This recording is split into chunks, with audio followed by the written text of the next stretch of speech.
O paring Bert, ba't para kayatang matatay dyan bigla?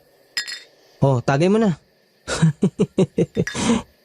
Huwag mong sabihin, nakakita ka ng multo. Para kasing nakikilala ko tong pangalan nakasulat dito sa lapid eh. Saan ko nga ba narinig to? Ito yata yung puntod ng babaeng baliw na ginahasa ng mga manginginom. Tapos pinatay nila. Pinaghampas daw ng bote sa ulo at mukha. Oo, tama. Si Leonora. Kunento sa akin to ni tatay. We, aba murder victim pala yung may-ari ng puntod na to, no? Parang medyo nakakakilabot kung iisipin, ha? Nakakakilabot tapos natatawa ka pa dyan. Saka pulutin mo naman yung balatang nilagang mani. Inakaharap mo pa dito eh. Ito naman yung sako, oh. Dito mo itapon. Hindi naman ako katulad mong masyadong matatakotin. Parang yun lang eh. Saka hindi naman magre-reklamo yan kung magkakalat tayo rito. Patay na yan, ano pang magagawa niyan sa atin? Ito talaga. Oh, anong tinitingnan mo dyan? Wala naman kung sino dyan ah. Makapanakot ka naman. Wagas. Alam mo pre, pahala ka na nga. Uwi na ako. Multuhin ka sana ni Leonora. Sus, ikaw ang mag-ingat. Baka ikaw ang sundan ni Leonora.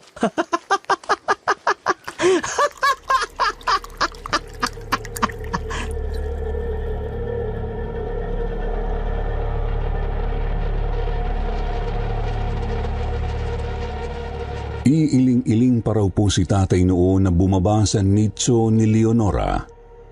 Dala yung mga nilagang mani na kinakain niya. Umuwi na rin daw siya pagkaalis ni Ninong Bert. Dahil wala na rin naman siyang kasamang mag-inom dun sa may sementeryo. Hindi na rin daw po niya niligpit yung mga kalat nilang magkaibigan doon. Medyo may tama na nga po kasi siya at nakakaramdam na rin ng hilo. Nung makauwi, hindi na rin siya umabot pa sa sariling kwarto. Doon na siya inabot ng antok sa salas nila. Hanggang sa tuluyan na nga po siyang nakatulog.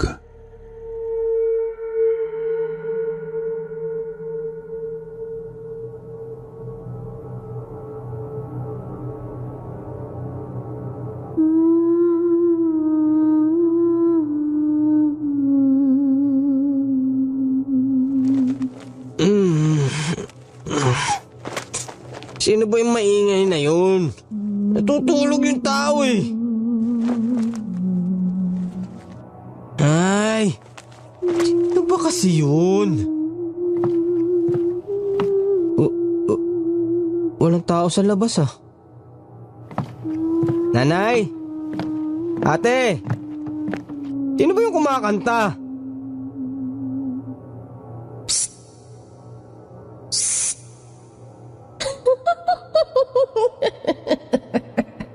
Langya. May nananakot pa yata sa akin ah. Hoy, kung sino ka man, magpakita ka na. Hindi ubra sa akin yung pananakot mo. Hindi naman ako duwag, no?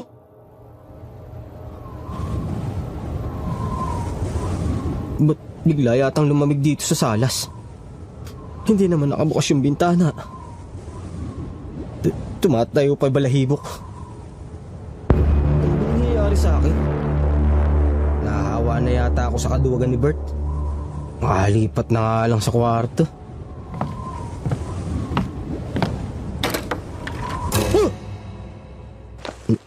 Nay, kayo ba yan? Langya naman. Bakit naman nandiyan kayo nakatayo sa dilim? Nakakagulat kayo eh. Nanay. Hoy, Nay. Bakit hindi kayo nagsasalita dyan? May galaw-galaw ho. Baka ma-stroke.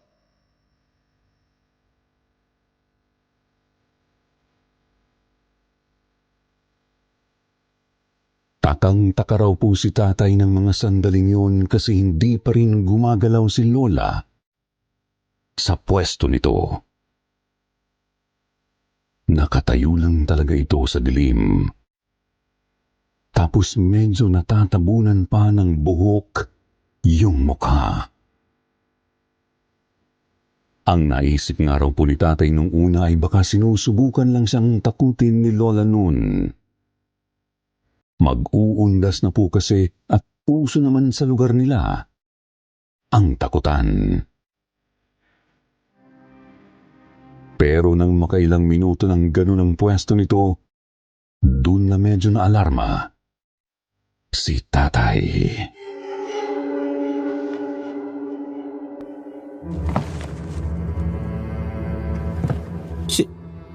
Sino ka? Hindi ikaw si nanay, no? Hindi ikaw si nanay.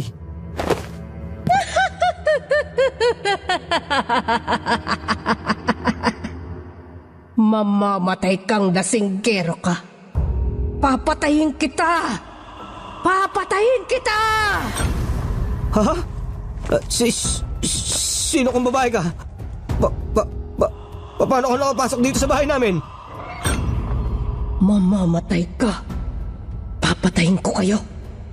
Mga walang hiya kayo.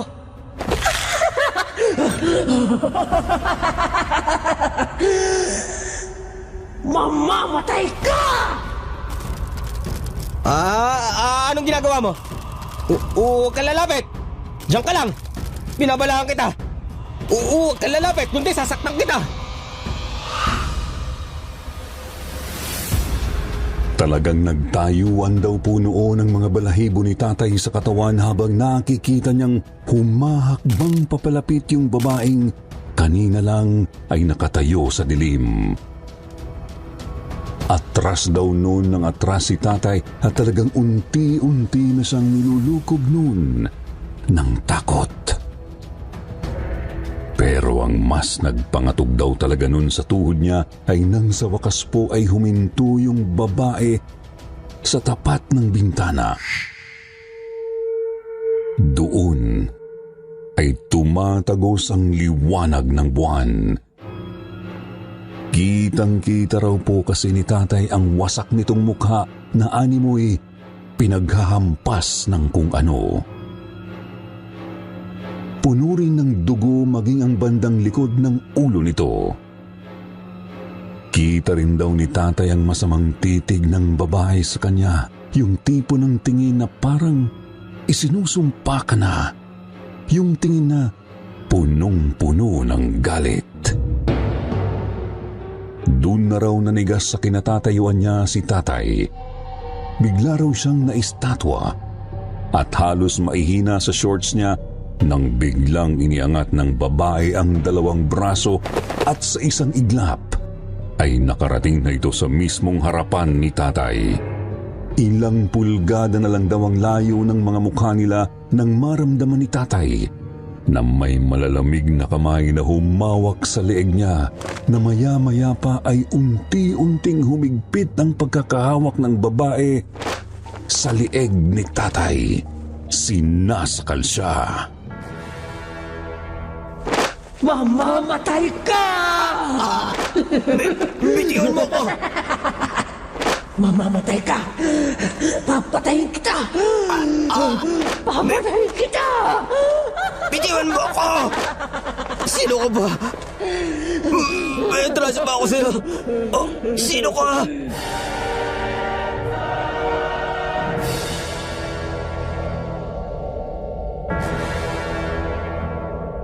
Huminto sa pagtawa ang babae.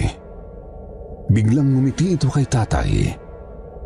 Pagkatapos po ay unti-unti raw nitong inilapit yung mukha nito sa mukha ni tatay hanggang sa itinapat nito ang sariling bibig sa tenga ni tatay bago ito bumulong. Leonora. Ako si Leonora.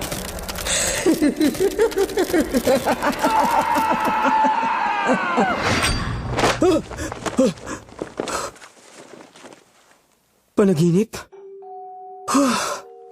Panaginip lang pala.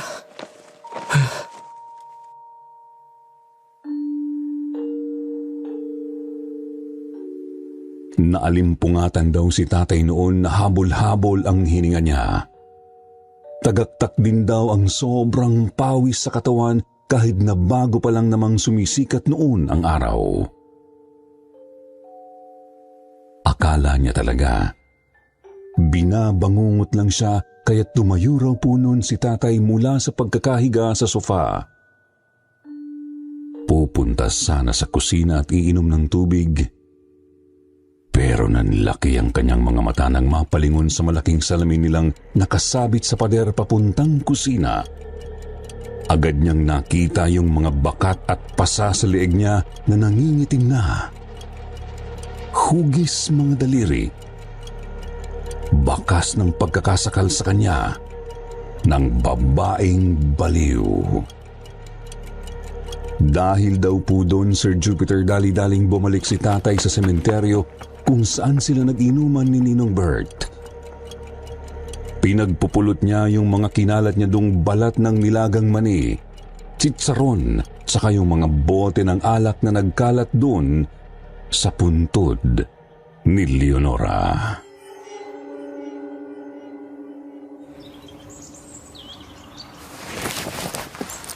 Pasensya ka na, Leonora.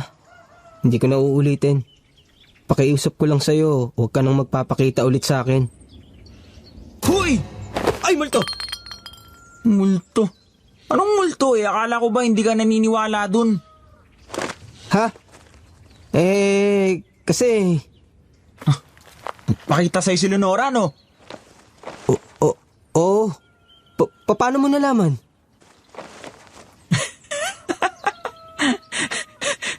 Ang totoo kasi, nakita ko siya nakatitig sa'yo ng masama kagabi. Kaya nga iniwan kita eh. Nakakita ka ng multo? Walang iya ka. Bakit hindi mo sinabi sa akin kaagad? O bakit, maniniwala ka ba? Ha? Eh di ba nga sabi mo sa akin kagabi, to see is to believe. Eh kaya nga inayaan kitang ikaw na mismo makakita. O ano, naniniwala ka na ba? Yung sa'yo. Tabi nga.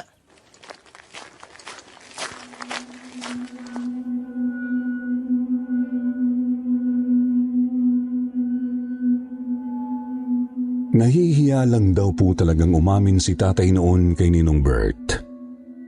Pero ang totoo, talagang binalot na siya ng takot noong sandaling yun. Simula nga rin po nang mangyari yun ay hindi na ulit nagawang tumambay ni tatay sa sementeryo.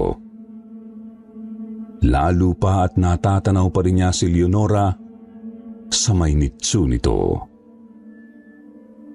Kahit nga ang pagbibisyo, kinalimutan niya na at naghanap na siya noon ng trabaho kung saan niya nakilala ang nanay ko. Nung ikinuwento nga po sa akin ni tatay ito, hindi ko alam kung matatawa o matatakot ako. Pero at least, di ba, natuto siya ng leksyon.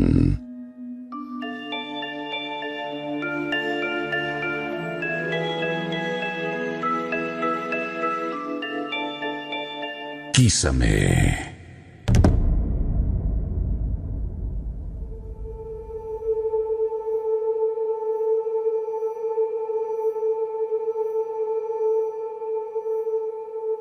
Blessed evening everyone, especially po sa mga taong bumubuo sa team ng Kwentong Takip Silim.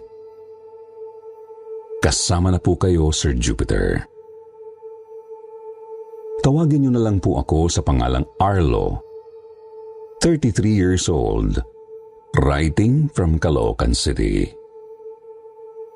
Gusto ko lang pong i-share sa inyo itong creepy experience na naranasan ko 9 years ago. Kung tama ang pagkakaalala ko, taong 2014 po nang mangyari ito. I was 24 years old back then.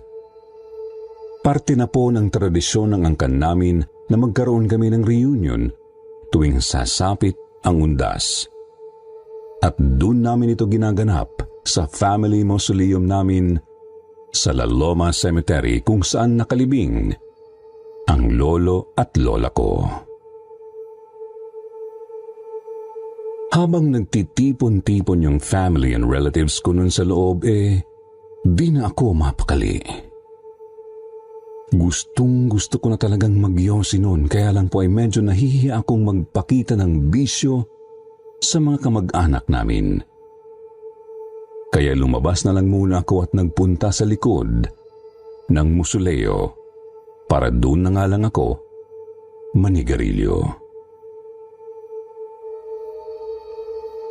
Kaya lang pagdating ko doon, may isang matanda akong naabutan.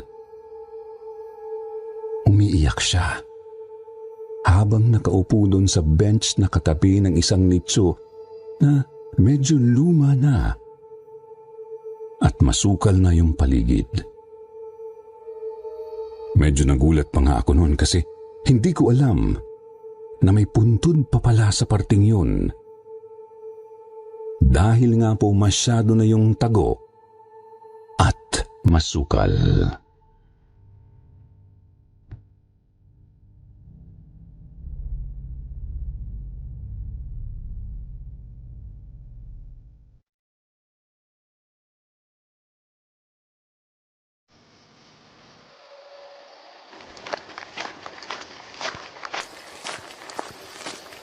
Lola, ayos lang po kayo?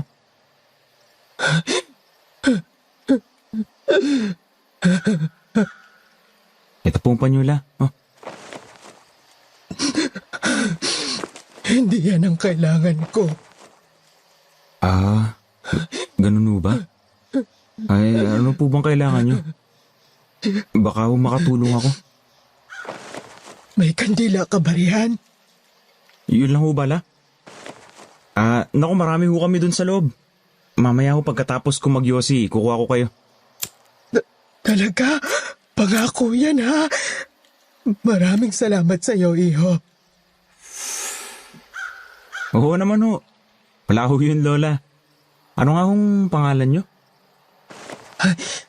Carmencita. Yun ang pangalan ko, iho. Ayun. Sige ho, Lola Carmencita. Mamaya pagtitirik natin ng kandila yung kamag-anak nyo. Teka, sino bang nasa puntod? Asawa nyo? Teka lang ho, Lola. Yung girlfriend ko kasi tumatawag. Hello, babe? Arlo, pwede ka bang pumunta ngayon dito sa ospital? O ospital? O bakit? Ano nangyari? Nawalan kasi ako ng malay, babe. Kaya dinala ko ni Ate Cecil dito sa ospital. Siguro dahil pa rin to sa allergies ko. Pasensya ka na ha. Hindi na nga ako nakasama dyan sa reunion nyo tapos papaalisin pa kita. Ay, Janina, ano ka ba? Bakit ka humihingi ng pasensya? May sakit ka. Sige na, text mo na lang sa akin kung saan ospital. Papunta na ako.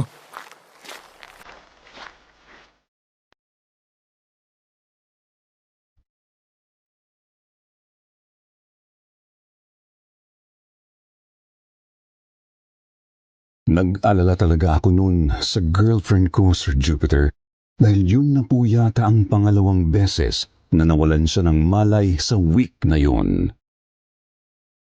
Dahil doon nawala talaga sa isip ko na may kausap pala akong matanda. At basta na lang akong tumakbo papunta doon sa sasakyan ko. Kahit nga kinamami noon, hindi na rin ako nakapagpaalam kaya tinext ko na lang sila nang makarating na ako sa ospital. That day I found out na magiging tatay na ako. Buntis pala si Janina noon kaya parang nanghihina, nahihilo at nagsusuka siya for the past few days. Hindi po namin in-expect ang balitang yon, pero masaya kami. Lalo na ako na magkaka-baby na kami. Kaya talagang na-occupy na ng news na yon ang isip ko ni hindi ko na nagawang bumalik sa sementeryo dahil maghapon na lang po akong nagstay noon sa tabi ni Janina.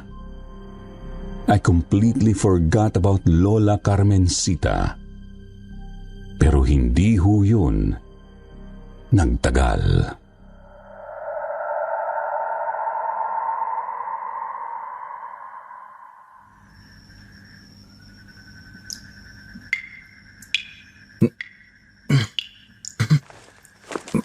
Aray. Ano ba yung tumutulo sa mukha kong init? Teka. Wax ba to?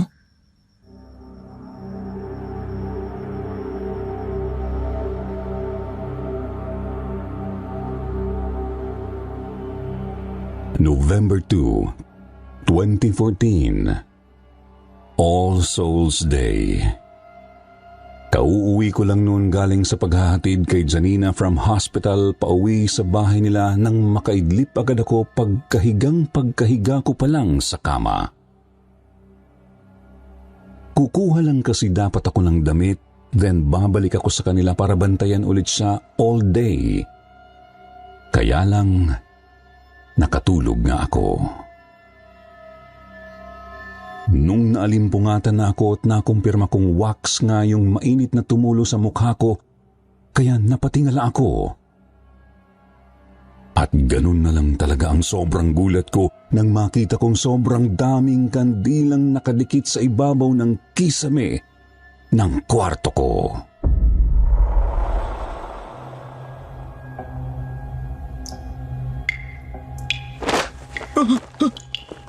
Ano to?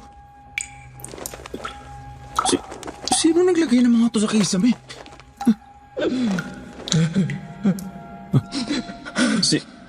Sino yan? May tao ba dyan?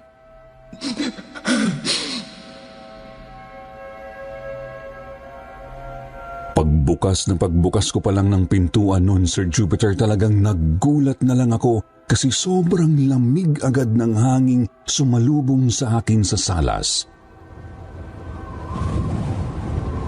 Samantalang naka-aircon ako sa kwarto noon. Tapos bigla pang umindap-indap yung ilaw namin. Talagang kinilabutan ako lalong-lalo na nang makita kong parang may usok na gumagala-gala doon sa harap ko.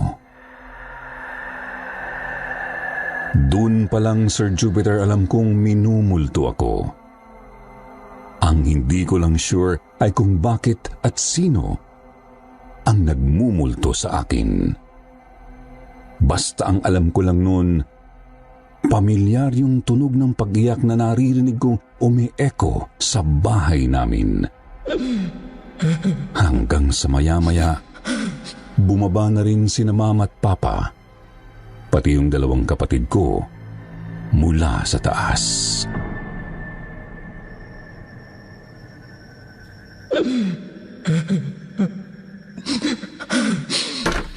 Arlo, anak!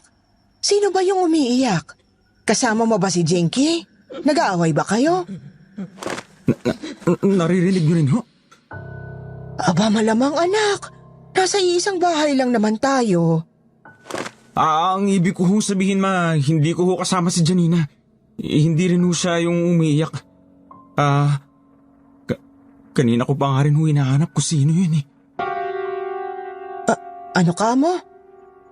Anong ibig mong sabihin? Mama, minumulto ho yata ako eh. Nalimpungatan kasi ako, napakaraming kandila nakadikit dun sa kisame ng kwarto ko. May mga sindi pa lahat. Kandila? Sa kisame? Paano magkakaroon ng ganun doon? Hindi ko nga rin ho alam, May. Diyos ko, nakakakilabot naman yan, anak. Teka, anak, anong tunog yun? Parang nanggagaling ho sa kwarto ko, ma. Diyan lang ho kayo, ha. Ako na ho ang titingin.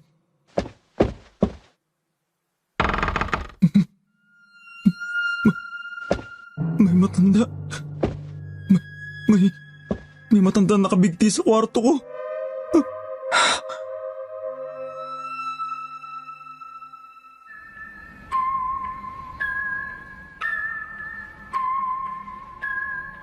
Literal na nangatog ang tuhod ko sa nakita ko, Sir Jupiter.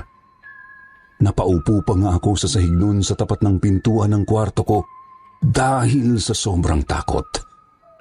Kitang-kita ho ng dalawang mata ko si Lola Carmencita, yung matandang nakilala ko sa sementeryo na pinangakuan kong bibigyan ko ng kandila. Nakabigti ho siya sa mismong kisame ng kwarto ko. Hindi ko alam kung bakit nung sinamama na ang tumingin ay wala na silang makita. Pero naniniwala naman sila sa akin at dahil lahat nga sila, narinig yung iyak ng matanda. Pinayuhan na lang nila akong balikan yung puntod sa likod ng family mausoleum namin sa La Loma para tuparin ang pangako kong bibigyan ko ng kandila yung puntod na yon.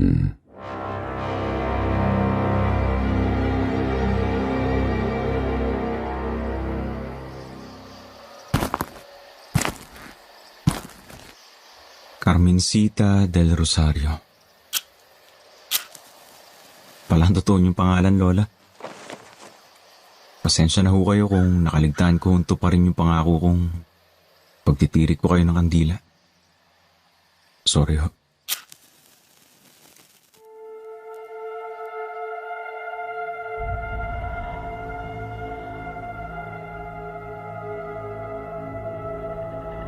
Medyo kinilabutan pa rin ako, Sir Jupiter, nang mabasa kong Carmencita nga ang pangalang nakasulat doon sa lapida ng puntod, kung saan ko nakitang nakaupo si Lola Carmencita nung undas.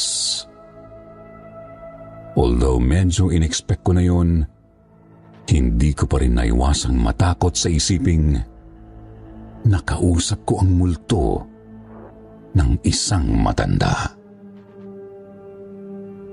Pero simula noon, Sir Jupiter, tuwing undas ay nakagawian ko na lang ding ipagtirik ng kandila si Lola Carmencita. Tutal, nasa likod lang naman siya ng libingan ng lolo't lola ko. Pero kung minsan ay hindi ko pa rin maiwasang hindi mag-alala na baka magpakita ulit siya sa akin. Kaya hindi na talaga ako tumatagal sa sementeryo simula nang maranasan ko to. Hanggang ngayon, wala pa rin talaga akong gaanong alam tungkol sa kanya. Dahil hindi ko na rin naman po pinagkakaabalahang magtanong-tanong pa. Basta palagi ko na lang din siyang inaalaya ng dasal. Dahil sa tingin ko ay yun ang mas kailangan niya. Hiling ko lang kung nasaan man siya ngayon, sana po ay mapayapa na siya at masaya. So yun, dito na po nagtatapos ang maiksing kwento ng karanasan ko sa sementeryo, Sir Jupiter. Sana po ay nagustuhan niyo pa rin ito, kahit na medyo maiksi lang. Maraming salamat po sa lahat ng nakinig.